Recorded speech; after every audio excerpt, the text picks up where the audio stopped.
Most people start their mornings reacting, rushing, worrying, but the few who win, they begin with intention. Before the world grabs their mind, they claim it. One small act, repeated daily, separates the scattered from the powerful. It doesn't take hours, just a choice, a ritual, a decision to lead your day before it leads you. In a few moments, I will teach you how to take control of your life by mastering one morning habit. Wake with purpose before the world wakes up.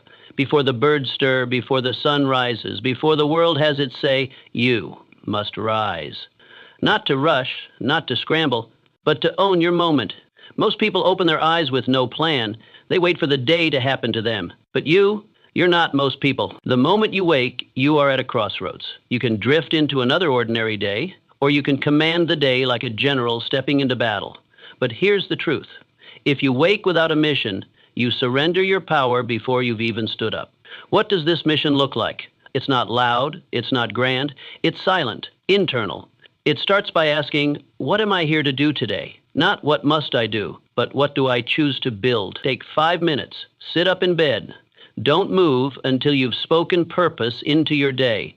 Today I advance. Today I endure. Today I rise no matter what tries to stop me. This simple act rewires your spirit. It conditions your mind to follow your will, not the other way around. Imagine a man who wakes before his children, before the factory bell rings, before his fields need tilling. He doesn't rush. He doesn't complain. He stands at the window, speaks his aim for the day, and then marches toward it.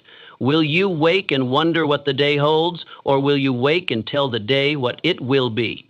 Confront the mirror and command your standard. When the world hasn't spoken yet, you stand in front of the mirror, not to see your reflection, but to face your standard. Who you are meets who you said you'd be. This moment matters more than people realize. Most walk past their mirror and avoid its stare. But every morning you must stop. Look yourself in the eye. Ask, am I becoming the man or woman I promised I'd become? You see, it's not the world that holds you back. It's not your job, not your family, not your surroundings. It's the quiet agreements you've made to stay the same. You tell yourself, maybe tomorrow I'll change. But the mirror knows better. So you stand still, you hold your gaze, and you say, today I set my tone. I don't wait to feel strong. I declare I am strong. I don't wait to feel motivated. I decide I am ready. Here's the secret. Confidence doesn't come after success. It comes before. It's earned in these silent declarations, repeated until belief becomes instinct. Think of the man in overalls rubbing sleep from his eyes. He looks into his cracked mirror, nods once, and steps into the world with his head held high, not because of who he is, but because of who he's becoming. Now ask yourself, when you look in the mirror tomorrow, will you speak power or excuse? Move your body before doubt wakes up, before hesitation arrives, before your mind reminds you of yesterday's failures. Move. You weren't designed to sit idle and think your way into greatness. You were built to act, to engage, to move blood before you move ideas. Most people wait. They say, well, let me wake up a little. But the longer you wait, the heavier the body becomes.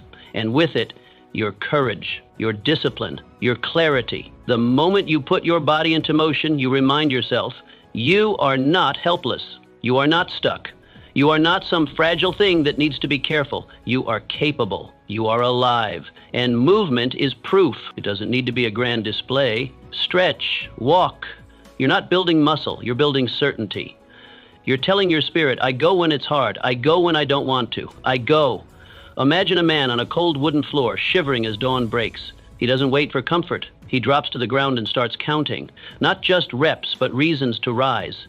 So ask yourself, are you moving because you feel ready, or do you move to become ready? Write down one bold, specific goal for the day. Too many people live in circles, busy but directionless. They check boxes but build nothing. That's because they never decide what matters. They never write it down. And what you don't write, you won't do.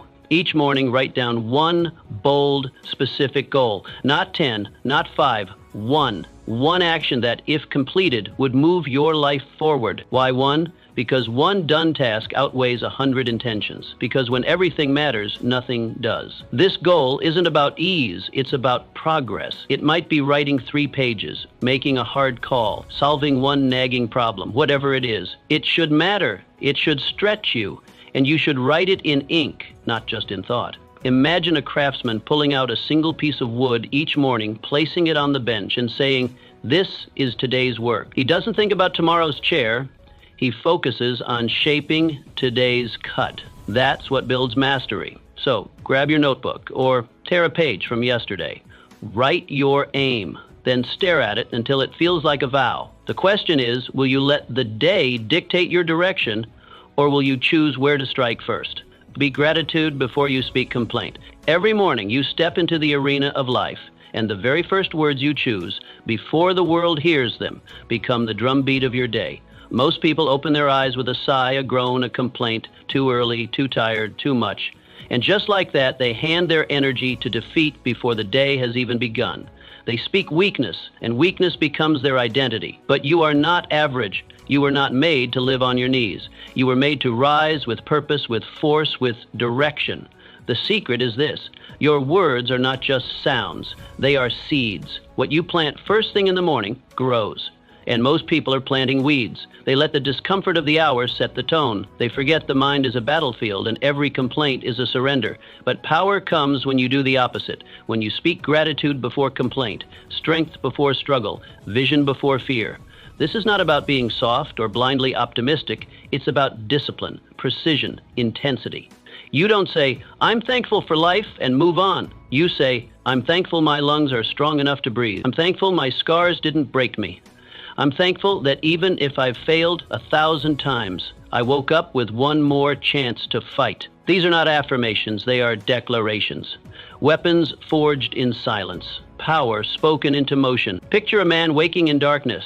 His body hurts, his past haunts him. The weight of the world is already pressing against his shoulders. But instead of complaining, he sits up and says, "Thank you." Not because he's comfortable, not because it's easy, but because he understands one truth. The fight is not over. He's still breathing, still moving, still becoming. And that alone is enough to be dangerous. You don't need everything to start strong. You need the right focus. If you begin the day counting your weapons, your grit, your breath, your hope, your hands, you rise with a different spirit. The world doesn't shape you. You shape the world. But if you start the day counting your wounds, your lack, your doubts, then you fight with a limp you gave yourself. Every morning is a battle between fear and faith, between comfort and courage. So ask yourself, before you speak, are you reinforcing the version of you that's tired, small, and afraid, or the version that is rising, ready, and unbreakable? The answer is always in the words. Review your vision, not the news. Each morning, before the noise of the world has a chance to invade, you stand at a threshold. And whether you realize it or not, that threshold is sacred. It's the gate between your inner world and everything external. The drama, the deadlines, the doubts and distractions.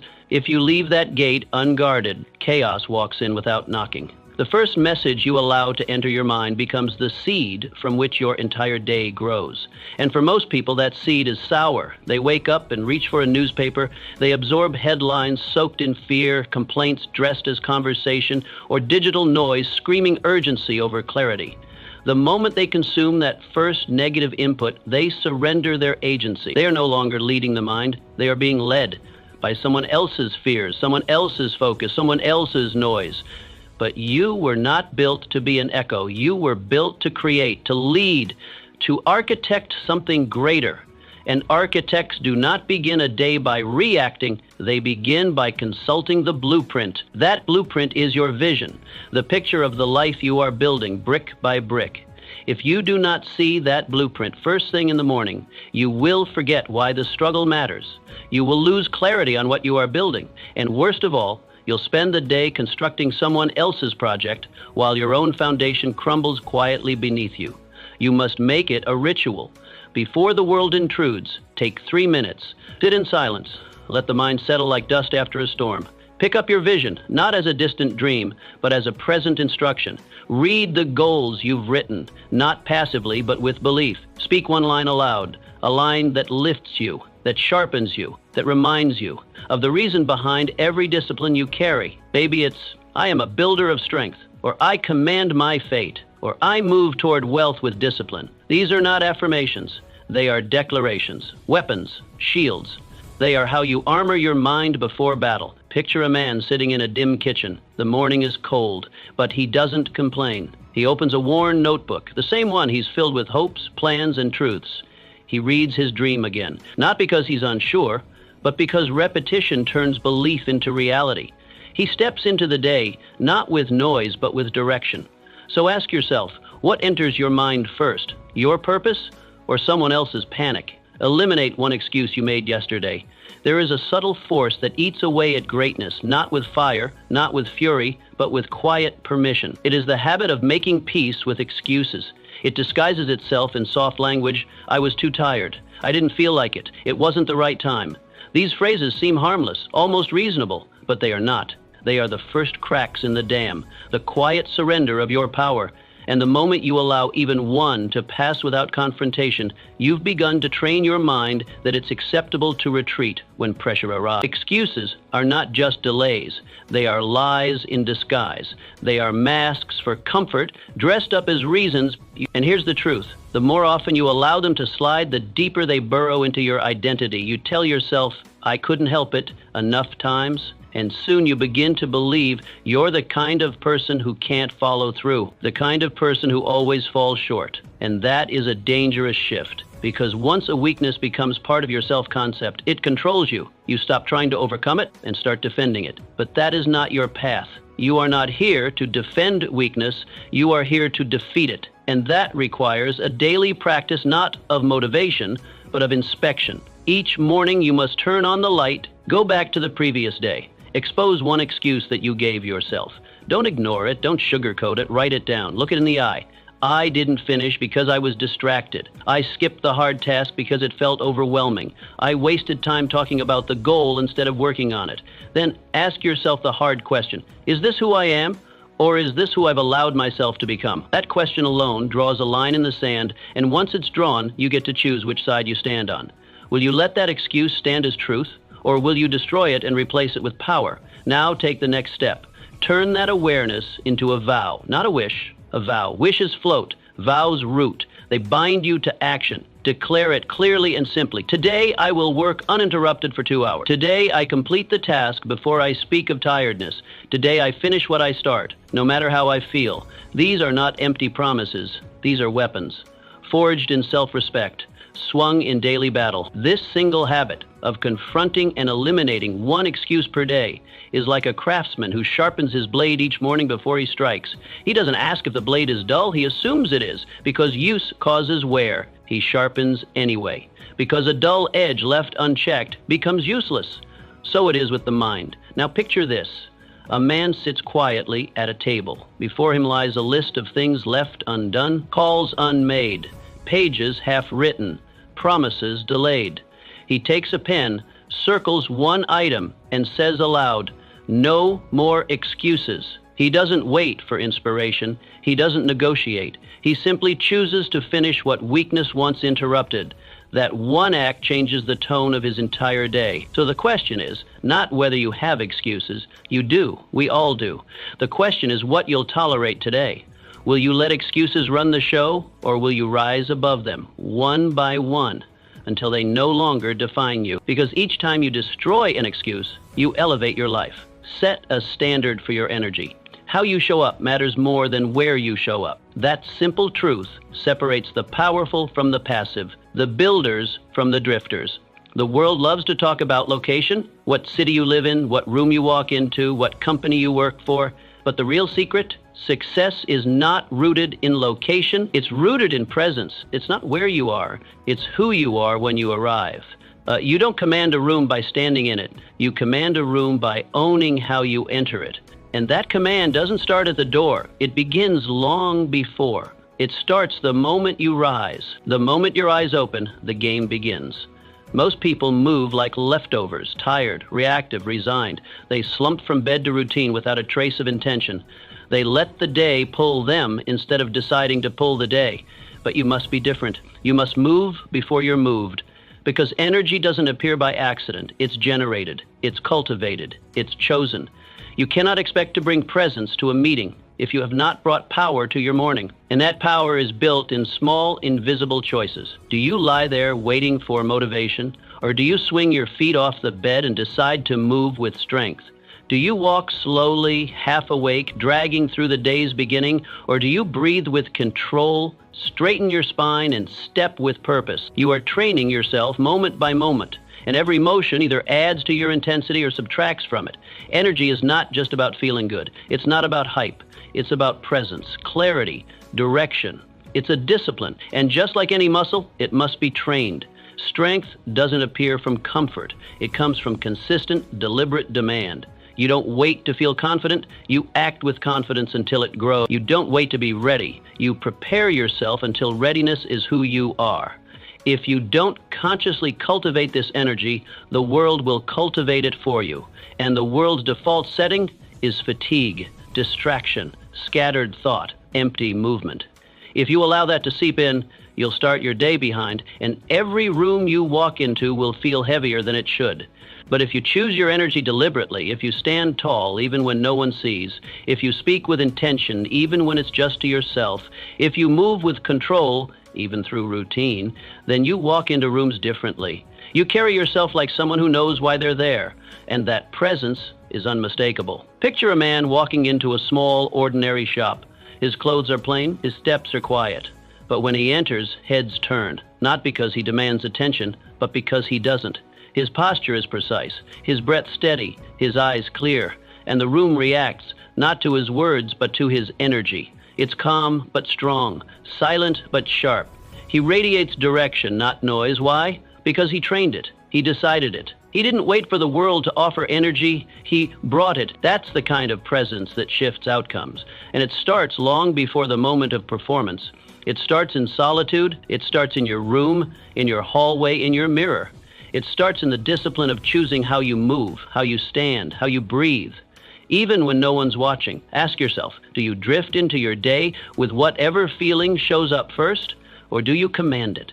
Do you wait for the mood to arrive, or do you create the mood with movement, posture, focus? You do not need a spotlight to build presence. You do not need a crowd to train intensity. You need only a moment and the decision to show up like it matters, because it does. You're not just walking into rooms, you're walking into destiny, into decisions, into battles and breakthroughs that require you to bring your full self, not a diluted version shaped by convenience. So tomorrow, before the world makes a single demand of you, make one of yourself. Show up before you're called. Build your energy before you're tested. Carry your presence before you speak. That is how leaders move. That is how power walks in. Not with noise, but with decision. Practice one act of mental resistance. The strongest people in the world don't always wear their strength on their sleeves. They don't always move with noise or boast about their power. Their strength lies deeper, in a place no one sees. It's in their ability to say no. Not just once, but over and over again. Not now. That simple phrase, spoken to desire, is the foundation of inner power. Because true strength is not the ability to lift something heavy, it's the ability to resist something tempting, the discipline to delay pleasure, the mental fortitude to stay the course when comfort whispers detours. Each morning, before the world makes its demands, you must train that strength. Not with noise, not with grand declarations, but with a quiet act of resistance. Something small, something simple, something that reminds your body that you are in charge. Take your coffee black, even if you prefer it sweet. Finish your reading before you eat. Step into your work before you open your mouth. These are not punishments. They're not self-denial. They're proof. Proof that you are not a slave to your impulses. Proof that your mind responds to command, not craving. Proof that you are the master of your own momentum. Why does this matter? Because temptation is everywhere. And it never arrives dressed as danger. It comes dressed as ease. As just this once. As you deserve it. It doesn't break the strong all at once. It chips away at them piece by piece. The man who cannot say no to sugar, to sleep, will never be able to say yes to the demands of greatness, because greatness doesn't come gently. It demands sacrifice, precision, focus. And these traits are born from daily decisions made in silence. Imagine a young man. The alarm rings at 5 a.m. The room is dark. The air is cold. And every cell in his body begs him to return to warmth. To delay, to hit snooze and try again later. But instead, he throws off the blanket, places his feet on the floor, and whispers, "I said 5 a.m., so I rise at 5 a.m. That single act seems small, insignificant, but it's not. It is a declaration, a line drawn, a message to his mind. We don't bow to mood. We honor our word. This is how strength is built, not in crowds, not in chaos, but in early hours when the only witness is your own reflection. You don't need applause for these moments. You don't need anyone to understand, because these small resistances stack. Each one is a brick in your mental fortress.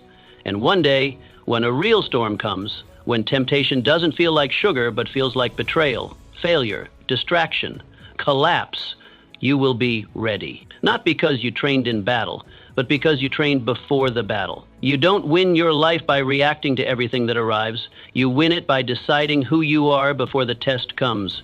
You build your code and you live by it. You make your vow and you protect it. You set your standard and you reinforce it. That's how warriors move. That's how leaders rise. They don't need motivation to do what's right. They need only a reminder of what they promised themselves. So ask yourself, what resistance will you practice today? Will you deny the first urge to reach for comfort? Will you walk one more lap when your legs ache? Will you delay speaking until your words are necessary? These are the questions that sharpen you. These are the choices that harden your will, not into stone, but into steel. Flexible, durable, unbreakable. The strongest version of you is not built by chance. It's built by challenge. Not the kind that life throws at you, but the kind you choose to throw at yourself. So every morning, give yourself a task to resist. One quiet battle. One invisible victory. Not because you have something to prove to the world, but because you must prove daily that your word means more than your move. That is the path to power. Not a loud one, but a chosen one.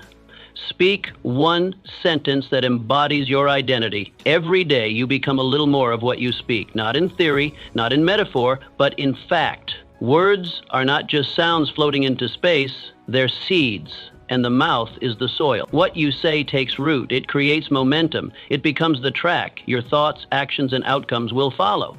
That's why what you say in the morning is not trivial. It's not small. It's sacred. Most people speak without awareness. They wake up and immediately say things like, I'm tired, I'm behind, I can't do this today. And then they step into a day that seems heavy, slow, unclear. But it's not the world that made it so. It's the script they wrote at sunrise. They spoke defeat before they even met resistance. They surrendered before the battle began. But the wise, the builders, they speak with intention. They don't wait to feel confident to speak powerfully. They speak powerfully to become confident. They speak not to describe what they feel, but to direct where they're going. They say things like, I am the kind of man who finishes what he starts, or I am the kind of woman who meets discomfort with fire. These words are not just affirmations. They are identity statements. They don't ask the world for permission. They declare who they are becoming. That declaration is everything. Because if you don't define yourself, the world will do it for you. It will name you by your failures, your weaknesses, your past, and the world's labels are always too small, too shallow, too soft. So before the world even gets a chance, you must speak. Speak not about who you were yesterday or how you feel in this moment, but about who you are becoming. Speak like the person who is already there. Not out of delusion, but out of decision. One sentence, spoken aloud, daily, that's all it takes. But it must be sharp, it must be strong, it must be yours. It has to pierce through doubt and cut through fatigue. It must be more than noise. It must be a sword. One that lives not just in your mind, but in your spine.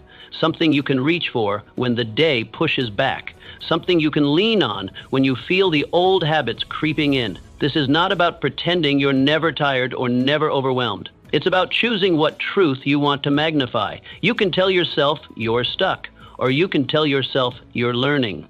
You can say, I can't, or you can say, I'm not there yet, but I'm coming. You can say, it's too hard, or you can say, I'm built for hard things. The words may be small, but the shift is massive, because eventually you begin to live by what you speak. Your identity rewires around it. Your decisions echo it. Your habits reinforce it, and your results reflect it. Not overnight, but surely. So the question is not just what words you say. The question is, what kind of person do you keep becoming each time you speak? If your words were bricks, what kind of house are you building? If your words were fuel, where are you driving yourself? If your words were weapons, who are you arming? Your future self or your fears? You don't need the world to chant your name. You don't need crowds to believe in you. You need a mirror, a voice.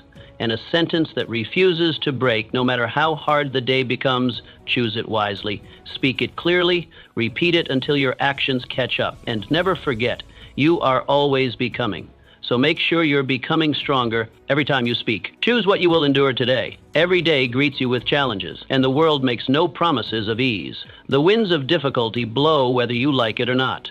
Pain will come, fatigue will test you, frustration will knock. But what separates the strong from the stagnant is not the absence of pain, it's the decision to choose which pain to face. You don't control whether pain visits, but you do control whether it breaks you or builds you. Most people rise each morning and carry a silent hope in their chest. Let today be easy. They pray not for strength, but for softness, not for growth, but for comfort. And that hope, though it feels innocent, is quietly destructive. Because comfort does not make you stronger. It softens your edges. It lulls you into delay. It convinces you that greatness will come without grit. But greatness never arrives on a gentle road. The strongest among us don't pray for ease. They don't beg for softness. They pick their pain. Because they understand, if you don't choose your struggle, life will assign you one. And it will never be the one that sharpens you. It will be the kind that drains you. Regret, guilt, wasted time, lost years. That's the pain of avoidance. And it's far heavier than the pain of discipline. So each morning becomes a question of character. What pain am I willing to face today? And for what reward? Will you face the ache of rising early when every fiber wants 5 more minutes? Will you face the sting of staying silent when your pride demands to lash out? This is not masochism. This is maturity. It's the wisdom to understand that short-term discomfort, when chosen wisely, becomes long-term power. And every time you endure what most people avoid, you separate yourself, you elevate, you build grit, not in grand moments, but in daily decisions. Endurance is not just a trait, it is a contract with greatness. It is your signature on the promise, I will not run when it hurts. I will stand. I will choose the fire that forges me, not the one that burns me for nothing. You say to yourself, I will suffer early, so I do not suffer late. I will endure now, so I can rest when the mission is complete. Picture a man walking out into the fields before dawn. The frost bites. His back is sore, his fingers stiff, his breath fogs in the cold air. And yet, he smiles. Not because it's easy, but because it's chosen. Because he understands that no harvest comes without this morning's pain. Every ache in his body is currency. Every step into the frozen field is an investment, and the return will not come today, but it will come. His life always rewards those who stay when it's hard. The same is true in every field, in business, in health, in relationships, in character. If you want to grow, you must plant. And planting always hurts. It demands effort, repetition, silence, waiting. It demands you push through what your body resists and your mind negotiates. But in return, it offers fruit that only a few will ever taste. Too many suffer by accident. They suffer because they didn't prepare, because they avoided the workout, the conversation, the discipline. And now they suffer regret, weakness, doubt. That is unnecessary suffering. That is suffering without reward. You are not here for that. You are here to suffer with purpose, to endure on purpose, to feel the sting of resistance, not as punishment, but as a signpost. A reminder, this is where most people quit, and this is where you separate yourself. So tomorrow morning, before you do anything else, make your choice. Decide what you are willing to endure. Say it to yourself out loud, not as a complaint, but as a commitment. I will endure the cold of the early morning. I will endure the silence of unseen work. I will endure the burn of pushing through the hard thing, not because it feels good, but because it leads somewhere great. Let the world chase comfort. Let them pray for ease, but not you. You're not here for an easy life. You're here for a powerful one. A life built on decisions, not default. On will, not wish. And when the day tests you, as it surely will, stand tall, look it in the eye and say, I chose this. Because when you choose your suffering, it cannot own you. When you face your pain with purpose, it cannot stop you. So I ask you one final question, and answer it with your actions, not your words. What pain are you willing to face today to become who you were born to be? Remember the oath you took with yourself. There was a moment, perhaps in the dead of night, when the world was asleep and you were wide awake with fire in your chest, that you said enough. A quiet but powerful vow. No applause, no witnesses, just you and your own truth. Maybe it came after pain, after disappointment, after looking at a version of yourself you could no longer accept. Maybe it came not in anger, but in stillness. You looked yourself in the mirror and made a silent oath. I will rise above this. I will not keep living like this. I will change. But time has a way of dulling even the sharpest vows. The intensity you felt in that moment fades under the weight of routine. You wake up one morning and realize that vow, the one that once meant everything, has become a whisper buried under comfort, convenience, and noise. You remember it vaguely, like a dream that once moved you but now feels distant. That is why every morning, without fail, you must revisit that promise. Not just remember it as a nostalgic memory, but relive it. Go back to the why. Go back to that moment you swore you would no longer live small, no longer break under the same excuses, no longer tolerate the same habits that were quietly destroying you. You didn't make that vow out of emotion. You made it because you saw clearly. And clarity is rare. When it comes, you must build your life around it. What did you swear to change? Was it the way you gave in too easily to distraction? The way you let fear decide your future? Did you promise you'd stop letting anger control your responses? Stop playing the victim? Stop shrinking to fit into spaces that never respected your worth? Did you say, I will never go back to that weakness? Did you whisper, this time I finish? Those words were not light. They came from your soul. Write it again. Speak it again. Not because you forgot, but because repetition carves belief, and belief fuels discipline. Discipline keeps you steady when motivation fades, and motivation always fades. Most people treat promises to themselves like passing weather. They say things like, this is the last time, but the next time comes easily. They say, I'm done, but continue the same cycles. They treat their own word like it's negotiable. But you cannot afford that, because when you break a promise to yourself, you fracture the foundation of your own strength, and every time you do it, your mind remembers. It learns that your word can't be trusted. It stops believing you. And once your own belief in yourself cracks, the world will sense it and reflect it back to you. You must treat your vow like sacred ground, something no one else needs to understand, but something you protect with your entire being. Because that promise was not just about action. It was about identity. It was about becoming someone who doesn't quit when it's hard, who doesn't retreat when it's inconvenient, who doesn't abandon the mission because comfort showed up wearing the mask of self-care. Picture a craftsman in a quiet workshop. The light is dim. The air is still. Every morning, before he begins his work, he sharpens his blade, slowly, carefully, and with each stroke he repeats the same sentence under his breath. I promised I'd become better. That promise doesn't make the work easier, but it makes it worth it. It gives direction to every small decision. That's how excellence is built, not by chance, but by recommitting daily to the same vow others would have abandoned. You once took an oath when no one was watching. It wasn't for show. It wasn't for anyone else's approval. It was born from pain, clarity, and vision. Don't let convenience erase it. Don't let time make you passive. That promise still lives, but it needs your breath to keep it alive. So ask yourself honestly, have you kept your word, or have you traded it for comfort? Are you moving in the direction you swore you would go, or have you softened the edges of your ambition to make room for ease? It is not too late to return. It never is. Even if the path is overgrown, even if your muscles are sore from delay, even if your spirit feels tired, pick up the promise. Dust it off. Speak it again. Let it remind you who you are and what you refuse to become. There is no one more powerful than the person who honors their own word. Be that person again. Be the one who returns to the fire. Not once, not twice, but every day until the life you swore to build is no longer a promise, but your reality. Visualize the struggle, then walk into it. Success does not arrive by accident, nor does it belong to those who hide from difficulty. It belongs to those who face it deliberately, directly, and early. You don't succeed by avoiding the hard parts. You succeed by attacking them while your energy is sharp, your mind is clear, and your spirit is willing.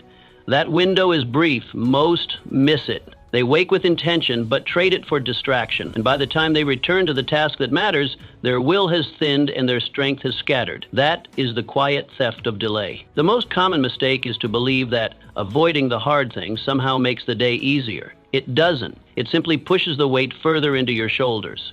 Like a lion at the edge of the camp, it grows more terrifying the longer you pretend not to see it. The more you sidestep that task, that conversation, that decision, the larger it looms in your mind. until it consumes your focus and poisons your peace. Not because it's impossible, but because you didn't face it when you were strongest. The answer? Face the lion first. In the quiet of the morning, when the world hasn't yet pulled you in 100 directions, go straight to the thing you least want to do. Look at it. Picture its size. Imagine every part of the process. Let it stand there in your mind, unhidden. Do not blink. Then walk into it. Not slowly, not cautiously, but like someone who understands that clarity without action is just decoration. Ask yourself right now, what am I avoiding? Is it that overdue message you keep pretending isn't urgent? Is it the first workout after weeks of excuses? Is it the honest talk you know you owe to someone close? Is it the first step toward a new life you've only rehearsed in thought but never in movement? Whatever it is, name it, because what you name, you reclaim. And what you reclaim, you can conquer. You don't need to want to do it. You just need to do it because it must be done. That is the code of the builder, the craftsman, the leader. You don't show up when it's easy. You show up when it's necessary. And the hard things, they are always necessary, not for punishment, but for preparation. Every hard thing you do early in the day is a declaration. I'm in control. It sharpens your spine. It silences your fear. It shifts your momentum forward before doubt has time to wake up. Picture a man sitting at his desk. The room is quiet. The coffee is still hot. In front of him sit 3 letters. One of them he fears. One of them carries weight. One of them is tied to a commitment he's delayed. Others might ignore it until later, but not him. He picks up the first letter, the one he dreads. He opens it. He breathes, and he begins. He doesn't wait for courage to visit him like a guest. He earns courage by moving, by acting, by doing what's hard before his mind has a chance to rationalize delay. That's what separates him. That's what will make this day a victory while others drift through theirs in a fog of postponement. You might think, I'll do it later when I'm more ready. But the truth is, readiness is a trap. There is no perfect moment. There is only now, when you can strike while your mind is clean and the noise is low. You either choose to face the fire when you still have strength, or you wait until it burns you by force. Success favors the one who steps into the struggle before the struggle has time to grow. It favors those who say, this is what I've been avoiding. This is what I will face first. Because that action, as small as it may seem, becomes the foundation for everything else. You begin your day with a win, a real win, one that took grit, not chance. And that win sets the tone. It tells your mind, we rise. So the real question is not how busy you are. It's not how much time you have. The real question is this: are you waiting for the right time, or are you stepping into the fire before it consumes you? Because the fire isn't going away, the task won't get easier, the lion won't shrink, but you can get bolder, you can get sharper, you can step into it, strike early, and earn the right to say, I didn't hide today, I led. Remind yourself of what you no longer tolerate. Great lives are not built solely on vision. Vision shows you the mountaintop, yes, but it does not get you there. The climb demands more than dreams. It demands standards, quiet, absolute decisions about what will no longer be permitted in your life. Standards are not goals, they are boundaries, non-negotiables, lines drawn in the sand that say, this version of me ends here. You cannot rise without shedding. You cannot expand without first declaring what will no longer stay. Each morning, before the world reaches for your attention, you must remind yourself not only of where you're going, but of what you've buried. You must remember what version of yourself had to die in order for this new one to breathe. You must recall the mediocrity you've cast out, the weakness you've killed, the excuses you've silenced. This is not a ritual of guilt, it is a ritual of honor. You honor your evolution by protecting it. You don't wake up powerful by default. You wake up neutral, and it is your standards that steer you back into strength. Say it aloud, not in passing but with certainty. I no longer tolerate laziness. I no longer entertain small talk when purpose calls. I no longer stay quiet when truth must speak. These are not affirmations. They are commandments. They are the voice of your higher self refusing to negotiate with the habits of your lesser self. Most people fail to grow because they try to evolve without letting go. They try to rise while dragging yesterday behind them. They want to reach the next level without exiling the traits that chained them to the last one. But you can't climb with the past strapped to your back. The ladder of progress doesn't hold two versions of you, the one you were and the one you're becoming. You must choose, and once you've chosen, you must protect that choice. Standards are like castle walls. They don't just keep weakness out, they keep strength in. But But even the strongest wall requires maintenance. Daily reminders, constant vigilance. If you don't reinforce your standards every morning, the world will find a way to erode them. Not all at once, but piece by piece. A little compromise here, a little excuse there, and before you know it, the version of you that once burned with discipline is flickering again. So you must guard what you've exiled. You must remember what you've buried. Think of the man who once drank every night. It started slowly, just a drink here and there. But over time it grew. He began to feel the grip of it, on his health, on his family, on his sense of self. Then one morning he woke up early. The house was still. His children were asleep in the next room. And something inside him rose. He walked to the mirror, looked himself in the eye, and said, "No more." That moment did not come with fanfare. No one applauded. No spotlight crowned his head. But it was a funeral for the man he refused to be any longer. And since that day, every morning, he passes that same bottle on the shelf. He sees it. He feels it call. But he whispers, "Not today." That whisper may seem small, but it is mightier than any shout, because it is repeated, because it is honored, because it remembers the moment he chose. This is how strength is built, not just in a moment of resistance, but in a lifestyle of remembrance. You do not become powerful by making one good decision. You become powerful by honoring that decision every day. So what about you? What mediocrity did you bury? Was it the version of you that complained more than he created? Was it the identity that waited to be chosen instead of becoming the one who chooses? Was it the voice that said, "I'm not ready," or "maybe someday," or "let's wait a little longer"? That voice is not yours anymore. That version is gone, or at least it should be, but only if you're guarding its grave. You don't need a crowd to watch you transform. You need conviction. Quiet, personal, unshakable conviction. You need to wake up and declare what is no longer welcome in your life. Because if you don't, old habits will sneak back in, wearing new clothes, pretending they've changed. They haven't. They've just become more persuasive. That's why your morning matters. It is not just the start of the day. It is the recommitment to your becoming. And becoming is hard. It's uncomfortable. It demands friction. But if you have standards, true, unflinching standards, they will hold you upright when your feelings try to drag you down. And when life pushes back, as it always does, those standards become your sword.